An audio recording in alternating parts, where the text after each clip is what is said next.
नमस्कार, मैं हूं आपके साथ अंजना शर्मा और आप देख रहे हैं वर्तमान युग। तो आइए शुरुआत करते हैं आज की खास खबर से। क्यों इस बार का कुंभ सच में महाआयोजन था, समझ लीजिए इसके मायने। हाल ही में संपन्न कुंभ 2025 निश्चित रूप से कई मायनों में अपने उपसर्ग महान के अनुरूप रहा। सरकारी आंकड़ों के अनुसार इनमें 65 करोड़ लोग शामिल हुए। वे न केवल देश भर से बल्कि विभिन्न वर्गों, जातियों, समुदाय और लिंगों से आए थे, जिसमें किन्नर अखाड़े के द्वारा प्रतिनिधित्व किए जाने वाले ट्रांसजेंडर समुदाय भी शामिल थे। इस सनातनी हिंदू त्योहार में दुनिया के अन्य हिस्सों और अन्य धर्मों के लोगों को भी आकर्षित किया। तो फिर इस कुंभ का पैमाना इतना बड़ा क्यों था? यह कैसे एक ऐसा आयोजन बन गया जिसमें हर कोई अमीर या गरीब भाग लेना चाहता था? इस विशाल जन आंदोलन में गहरे सामाजिक अर्थों का विश्लेषण करने का प्रयास करना एक जटिल कार्य है, लेकिन आइए इसे समझने का प्रयास करें। सबसे पहले इन नव उदारवादी समयों में भारत और दुनिया भर में शहरी, महानगरीय और शिक्षित लोगों के बीच विभिन्न प्रकार की प्रमुख पहचानों, विशेष रूप से धार्मिक से जुड़ने की तीव्र इच्छा देखी जाती है। आक्रामक आधुनिकता की एक बीमारी यह है कि यह खालीपन पैदा करती है और युवा पीढ़ी आध्यात्मिक संबंध बनाकर इस खालीपन को भरना चाहती है।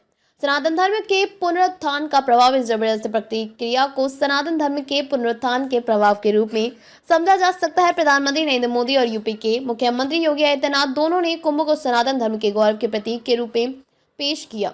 इसने बॉलीवुड हस्तियों सहित कई लोगों को आस्था के साथ अपने संबंधों को फिर से मजबूत करने का अधिकार दिया। दूसरा, कुंभ एक आध्यात्मिक आयोजन से कहीं अधिक है। यह आकांक्षा पूर्ण बन गया। आज के भारत में चाहे कोई ग्रामीण क्षेत्र में रह रहा हो या शहर में, हर कोई यात्रा करना चाहता है। विभिन्न सरकारी सामाजिक सहायता कार्यक्रमों के कारण समाज के हाशिए पर पड़े वर्गों की बढ़ती सामाजिक आर्थिक गतिशीलता ने पहले ही धार्मिक पर्यटन को बढ़ावा दिया है। महाकुंभ की पैकेजिंग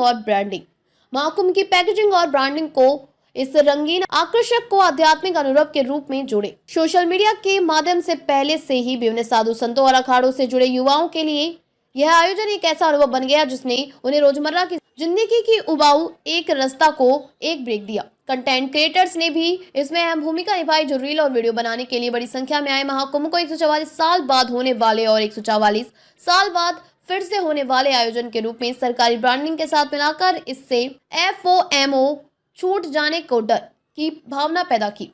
धार्मिक उत्सव का बाजार वाला पहलू, इसमें कोई आश्चर्य नहीं कि इतिहास की इस दुर्लभ क्षण का हिस्सा बनने के लिए इतने सारे लोग आए। जो लोग इसमें शामिल नहीं हो सके वे इसका हिस्सा बनना चाहते थे। नोएडा की एक हाउसिंग सोसाइटी का एक वायरल वीडियो कुंभ में शामिल होने वाले एक व्यक्ति को स्विमिंग पूल में गंगा जल डालते हुए दिखाया गया है ताकि अन्य लोग उसमें डुबकी लगा सके। पांचवा और अक्सर उपेक्षित पहलू इस धार्मिक उत्सव का बाजार वाला पहलू है। इस मेले में चाय से लेकर बीमा और वर्चुअल दर्शन तक सब कुछ बेचने वाले स्टार्टअप आकर्षित हुए ताकि भक्तों को ग्राहक बनाया जा सके। यहाँ तक कि गैर सरकारी संगठनों ने भी स्वास्थ्य शिविर और भोजन दान शिविर आयोजनों में बढ़ चढ़कर हिस्सा लिया। इस तरह की गतिविधियों ने युवाओं और आम जनता के एक बड़े समूह को भी प्रेरित किया, जो सामाजिक कार्य में योगदान देकर अपने जीवन में कुछ अर्थ पा सकते हैं। महिलाओं की भी बड़ी संख्या में मौजूदगी। दिलचस्प बात यह है कि इस कुंभ में महिलाओं की भी बड़ी संख्या में उपस्थिति देखी गई। पारिवारिक समूह का हिस्सा होने के अलावा वे एक ही गांव या कस्बे के साथ एक साथ यात्रा करने वाले समूह का हिस्सा भी थी। एक युवा महिला ने हमारी शोध टीम को बताया कि वह बेंगलुरु से केवल महिलाओं के समूह के साथ यात्रा कर रही थी। महिलाओं को संगम में डुबकी लगाने में काफी सुरक्षित और सहज महसूस हुआ। काफी महिला श्रद्धालुओं ने महिलाओं के लिए अधिक शौचालय, घाटों पर अलग से चेंजिंग रूम और रैन बसेरे आदि में महिलाओं के लिए व्यवस्था जैसी व्यवस्थाओं की सराहना की। सामाजिक आध्यात्मिक एकजुटता का अनूठा प्रतीक। महाकुंभ, इसका प्रबंधन और प्रशासन राजनीतिक हलकों में बहस का विषय हो सकता है, लेकिन जानलेवा भगदड़ और पानी की गुणवत्ता पर संदेह के बाद भी उमड़ी भीड़ ने दिखाया कि भक्ति कई बाधाओं को पार कर सकती है। भारत मिलन भाव का समाज है, लेकिन हमारे पास मिला आधारित संस्कृतियों पर पर्याप्त अध्ययन नहीं है। आक्रामक आधुनिकता के दौर में जो कई एकांत पैदा कर रहा है। खबरों में अब तक के लिए बस इतना ही। फिर होगी आपसे मुलाकात कुछ ऐसी ही खास खबरों के साथ। तब तक के लिए नमस्कार और देखते रहिए वर्तमान युग।